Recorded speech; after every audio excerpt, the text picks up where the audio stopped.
우리 어제 아침에는 1절 말씀 생각해 보았습니다. 어떤 말씀 생각해 보았습니까? 구름같이 둘러싼 허다한 증인들을 바라보라. 나를 둘러싼, 구름같이 둘러싼 위대한 믿음의 사람들을 바라봄으로 말미암아 어떤 일 가운데서든지 나 혼자가 아니다, 내 주위에는 구름같이 둘러싼 위대한 믿음의 사람들이 있다라는 사실을 기억하라라고 말씀드렸어요.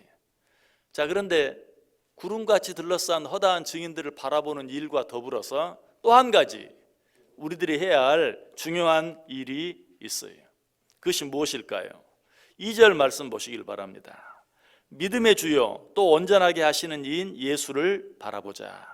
그는 그 앞에 있는 기쁨을 위하여 십자가를 참으사 부끄러움을 개의치 아니하시더니. 구름같이 둘러싼 수많은 증인들을 바라보는 일과 더불어 또 한 가지 우리가 해야 할 일은 예수 그리스도를 바라보는 것이. 자, 이 예수 그리스도의 어떤 점을 바라보라는 것인가? 다시 한번 본문 보시면 믿음의 주요 또 온전하게 하시는 이인 예수를 바라보자. 그는 그 앞에 있는 기쁨을 위하여 십자가를 참으사 부끄러움을 개의치 아니하셨다. 십자가의 고난까지도 참아내신, 십자가의 부끄러움까지도 개의치 아니하신 예수님을 바라볼 수 있어야 한다는 것이. 예수님께서는 항상 자기의 뜻을 이루는 것보다 아버지의 뜻을 이루는 것을 더 기뻐하셨어요. 예수님께서는 자기의 영광을 취하는 것보다 아버지의 영광을 드러내는 것을 항상 더 즐거워하셨어요. 그래서 예수님께서는 하나님의 뜻과 영광을 위해 세상에서 당할 수 있는 최고의 고난인 십자가의 고난을 당하시면서도 그 고난을 끝까지 참아내셨던 것이, 우리가 이 예수님을 바라볼 수 있어야 한다는 것이. 자, 그렇다면 십자가의 고난까지 참아내신 예수님을 바라본다는 것은 또 구체적으로 어떻게 하는 것을 말하는가? 그것은 예수님께서 당하신 그 고난을 나도 당할 각오를 해야 한다는 것이. 마태복음 16장 24절에 말하죠. 이에 예수께서 제자들에게 이르시되 누구든지 나를 따라오려거든 자기를 부인하고 자기 십자가를 지고 나를 따를 것이니라. 예수님을 바라본다는 건 다른 게 아니, 예수님이 지신 그 십자가를 나도 지겠습니다. 또 로마서 8장 17절에 뭐라고 말하죠? 자녀이면 또한 상속자 곧 하나님의 상속자요 그리스도와 함께한 상속자니 우리가 그와 함께 영광을 받기 위하여 고난도 함께 받아야 할 것이니라. 우리가 예수 그리스도를 믿음으로 하나님의 아들, 하나님의 상속자 된 것을 믿고 예수 그리스도께서 당한 그 고난을 나도 당하겠다고 다짐하는 것, 그것이 바로 예수 그리스도를 바라보는 것이. 빌립보서 1장 29절도 말합니다. 그리스도를 위하여 너희에게 은혜를 주신 것은 다만 그를 믿을 뿐 아니라 또한 그를 위하여 고난도 받게 하려 하심이라. 예수를 믿는다는 것, 그것이 예수를 믿는 것뿐만 아니라 예수와 함께 고난도 받는 것을 말한다라고 이야기하고 있어요. 그러므로 그 예수 그리스도를 바라본다는 것은 역시 예수 그리스도께서 당하신 그 고난을 나도 받겠습니다 라고 고백하는 것이. 여러분, 예수님께서 우리를 위해 고난 당해 주신 것, 그것은 참 감사한데 그것으로 끝나면 좋지, 왜 내가 고난 받았으니 너희도 고난을 받으라 라고 말씀하시는가? 예수님 혼자 고난 받으신 것이 억울해서 그러십니까? 아니, 고린도후서 1장 7절에 보니까 너희를 위한 우리의 소망이 견고함은 너희가 고난에 참여하는 자가 된 것 같이 위로해도 그러할 줄을 알미라. 내가 왜 너희들에게 내 고난에 참여하라고 말하느냐? 이 고난으로 말미암아 받게 되는 위로는 그 고난과 좋게 비교할 수 없는 것이기 때문에 너희로 하여금 그 위로에 참여하게 하기 위하여 내 고난에 참여하라고 말하는 것이다 라고 말씀하고 계세요. 아니, 보다 적극적으로 베드로전서 4장 13절에 보면 너희가 그리스도의 고난에 참여하는 것으로 즐거워하라. 이는 그의 영광을 나타내실 때에 너희로 즐거워하고 기뻐하게 하려 함이니라. 왜 우리로 하여금 당신은 고난에 참여하라고 말씀하신다고요? 위로에 참여하는 것뿐만 아니라 영원한 기쁨과 즐거움에 참여하게 하기 위해서, 영원한 기쁨과 즐거움을 누리며 살게 하기 위해서 주님께서 내가 당한 고난에 너희도 참여하라 라고 말씀하고 있는 것이, 예수 그리스도의 고난에 참여할 때 그것과는 정말 비교할 수 없는, 우리의 노력으로는 아무리 애써도 얻을 수 없는, 아니 이 세상에서는 결코 맛볼 수 없는 진정한 즐거움과 기쁨을 경험하게 된다는 것이, 우리는 이 사실을 알아요. 그럼에도 불구하고 십자가의 고난을 참으신 예수님만 바라본다는 것, 그 고난에 참여한다는 것은 정말 쉽지 않아요.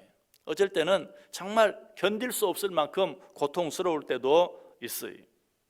그러므로 우리는 예수 그리스도를 바라볼 때 예수 그리스도께서 십자가에서 당하신 그 고난과 더불어 또 한 가지 예수님의 모습을 동시에 바라볼 수 있어야 돼요. 그 예수님의 모습은 어떤 모습일까요? 2절 다시 보세요. 믿음의 주여 또 온전하게 하시는 이인 예수를 바라보자. 그는 그 앞에 있는 기쁨을 위하여 십자가를 참으사 부끄러움을 개의치 아니하시더니 하나님 보좌 우편에 앉으셨느니라. 십자가에서 고난 당하신 예수님을 바라본다는 것, 그리고 그 고난에 참여한다는 것, 그것의 의미를 우리는 알아요. 그 고난에 참여할 때 진정한 위로에 참여하게 되고, 그 고난에 참여할 때 진정한 기쁨과 즐거움을 누리게 된다는 것 알아요. 그럼에도 불구하고 그것만 바라보면서 그 고난을 참고 견디기는 쉽지가 않다는 것이, 그러므로 그 고난의 주님과 더불어서 우리가 또 한 가지 바라보아야 될 주님의 모습은 어떤 모습인가? 하나님 보좌 우편에 앉아 계신 주님의 모습을 바라보라. 하나님 보좌 우편에 앉으신 예수님을 바라본다는 것은 뭘 말합니까? 그것은 이 땅에서 우리를 위해 하실 수 있는 모든 일을 완전하게 마치신 주님을 바라보라는 것이, 예수님께서는 십자가에 달려 죽으심으로 말미암아 우리의 구원을 위한 일을 단번에 이루셨어요. 우리의 속죄를 당신 자신을 친히 제물로 단번에 드리심으로 온전히 이루셨어요. 히브리서 7장 27절이 그 사실을 말하죠. 그는 저 대제사장들이 먼저 자기 죄를 위하고 다음에 백성의 죄를 위하여 날마다 제사 드리는 것과 같이 할 필요가 없으니 이는 그가 단번에 자기를 드려 이루셨음이니라. 예수 그리스도께서 자기 자신을 단번에 제물로 드리심으로 말미암아 우리를 위한 속죄 사역을 완전히 이루셨다. 이 사실을 히브리서 10장 10절은 또 이렇게 말합니다. 이 뜻을 따라 예수 그리스도의 몸을 단번에 드리심으로 말미암아 우리가 거룩함을 얻었노라. 예수님께 십자가에서 고난당하심으로 우리가 온전한 거룩함을 얻었다는 것이, 그래서 예수님께서 십자가상에서 운명하시면서 마지막에 뭐라고 해주십니까? 다 이루었다. 너희를 위한 모든 일을 내가 다 이루었다. 무슨 말이? 우리가 우리의 죄를 사함받기 위해 해야 할 일은 아무것도 없다는 것이, 오직 예수 그리스도께서 내 죄를 사하시기 위해 십자가에 달려 돌아가 주신 것을 믿기만 하면 된다는 것이,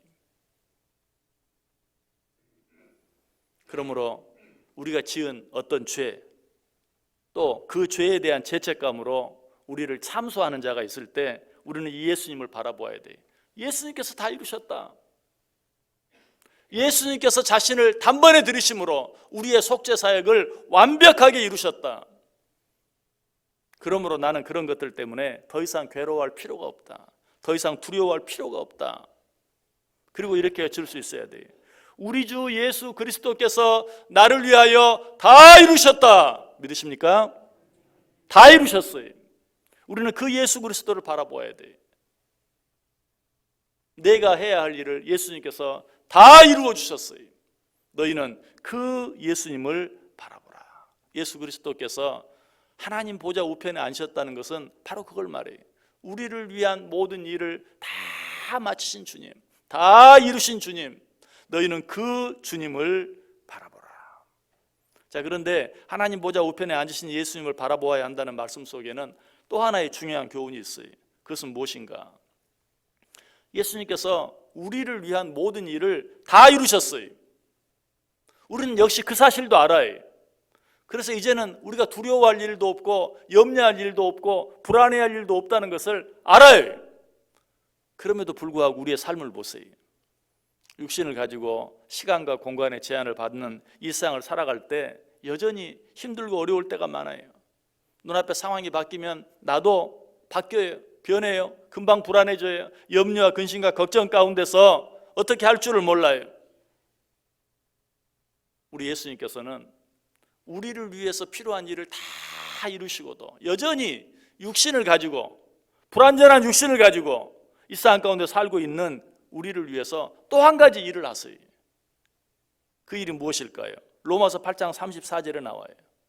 누가 정죄하리요? 죽으실 뿐 아니라 다시 살아나신 이는 그리스도 예수시니 그는 하나님 우편에 계신 자요 우리를 위하여 간구하시는 자시니라. 자, 예수를 바라보라는 말 속에는 어떤 의미가 있다고요? 하나님 보좌 우편에 앉아 계신 예수님을 바라보라. 그런데 예수님께서 그 하나님 보좌 우편에서 무엇하고 계신다고요? 우리를 위하여 간구하고 계신다.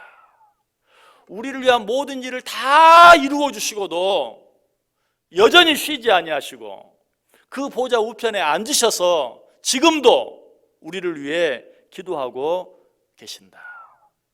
여러분, 옆에 있는 어떤 분이 여러분을 위해 기도해 주신다면 여러분 얼마나 고맙습니까?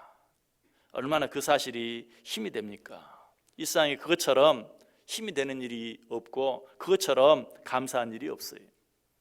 그런데 다른 어떤 분이 아니라 나를 위해 자기 자신을 온전히 드려주신, 나를 위해서 자기 자신을 십자가에 달려 죽게 하신 그 예수 그리스도께서 하나님 보좌 우편에 앉으셔서 지금도 나를 위해 기도해 주신다면 그것보다 더 힘이 되는 일이 어디 있어요? 그것보다 더 감사한 일이 어디 있어요? 바로 이 예수님을 바라보라는 것이. 여러분 너무 힘들 때가 있습니까? 너무 고통스러울 때가 있습니까? 너무 불안할 때가 있습니까? 이 예수 그리스도를 바라보세요. 나를 위해 모든 일을 다 마치시고 하나님 보좌 우편에 앉아 계신 예수님, 그 보좌 우편에 앉아서도 여전히 쉬지 않고 나를 위해 기도하고 계시는 그 주님을 바라보라. 우리가 왜 때때로 두려워하고 외로워하고 불안해합니까? 왜 사소한 일들 앞에서 걱정하고 염려합니까?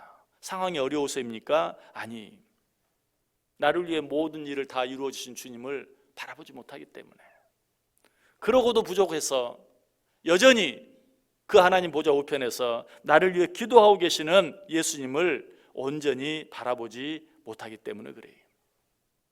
예수님께서는 지금도 우리를 위해 하나님 보좌 우편에서 기도하고 계세요. 자지도 않고 졸지도 않고 기도하고 계세요. 이 사실을 혹시라도 우리가 믿지 못할까 봐 이사야서에서 뭐라고 말합니까? 여인이 어찌 그 젖 먹는 자식을 잊겠으며 자기 태에서 난 아들을 긍휼히 여기지 않겠느냐. 그들은 혹시 잊을지라도 나는 너를 잊지 아니할 것이라. 여러분 자녀들 위해 기도하시죠? 자녀들 위해 기도하지 않는 분은 한 분도 안 계세요. 그런데 우리는 때때로 그 일을 잊어버릴 때도 있어요. 너무 힘들 때도 잊어버리고 너무 좋을 때도 잠깐 잊어버릴 수 있어요. 그러나 우리 하나님은 너희가 너희 자녀를 혹 잊을지라도, 아니 젖먹이를 둔 엄마가 그 젖먹이 아이를 잊어버린다 할지라도 나는 너를 잊지 않겠다. 나는 너를 위해 계속해서 기도하겠다. 이 예수 그리스도를 바라보시길 바라요. 그리고 이렇게 고백하세요. 주님께서 나를 위해 기도하시니 내가 누구를 무서워하리요? 주님께서 나를 위해 기도하시니 내가 무엇을 두려워하리요? 실제로 히브리서 기자는 이 사실을 믿었어요. 그래서 히브리서 13장 6절에 그렇게 고백해요. 주는 나를 돕는 이시니 내가 무서워하지 아니하겠노라. 사람이 내게 어찌하리요? 이 고백이 저와 여러분의 고백이 되기를 원합니다. 자, 그런데 하나님 보좌 우편에 앉아 계신 주님을 바라본다는 말씀 속에는 또 한 가지 중요한 의미가 있어요. 그것은 무엇일까요? 주님께서 지금 앉아 계신 그 하나님의 보좌 우편이 바로 우리가 앉게 될 자리라는 것이, 요한복음 14장 1절 이하에 말하죠. 너희는 마음에 근심하지 말라. 하나님을 믿으니 또 나를 믿으라. 내 아버지 집에 거할 곳이 많도다. 그렇지 않으면 너희에게 일렀으리라. 내가 너희를 위하여 거처를 예비하러 가노니 가서 너희를 위하여 거처를 예비하면 내가 다시 와서 너희를 내게로 영접하여 나 있는 곳에 너희도 있게 하리라. 나 있는 곳에 너희도 있게 하리라. 나 있는 곳이 어디예요? 하나님 보좌 우편. 지금 예수님께서 하나님 보좌 우편에 앉아 계세요. 그런데 뭐라고 말해요? 내가 너희를 위하여 거처를 예비하러 간다. 거처를 예비하면 내가 다시 너희에게로 와서 너희를 나 있는 곳에 나와 함께 있게 하겠다. 지금 내가 있는 하나님 보좌 우편에 너희도 있게 하겠다. 이 예수님을 바라보라는 거예요. 여러분, 이 고난 주간에 나를 위해 고난 당해 주신 주님을 묵상하고 바라보며 생각하는 이 주간에 우리를 위해 모든 일을 단번에 다 이루시고 하나님 보좌 우편에 앉아 계신, 그리고 그 자리에서 지금도 나를 위해 기도하고 계시는, 그리고 주님이 앉아 계신 그 자리에 나도 앉게 해주시겠다고 약속하신 그 하나님의 약속의 말씀을 다시 한번 바라보시길 바랍니다. 그리고 하나님께 감사하세요. 그리고 고백하세요. 내가 누구를 무서워하리요? 내가 무엇을 두려워하리요? 오직 이 예수 그리스도 한 분 바라보면서 날마다 담대하게 기뻐하고 즐거워하고 소망 가운데 감사하면서 살아갈 수 있는 저 여러분 될 수 있기를 주님의 이름으로 간절히 축원합니다.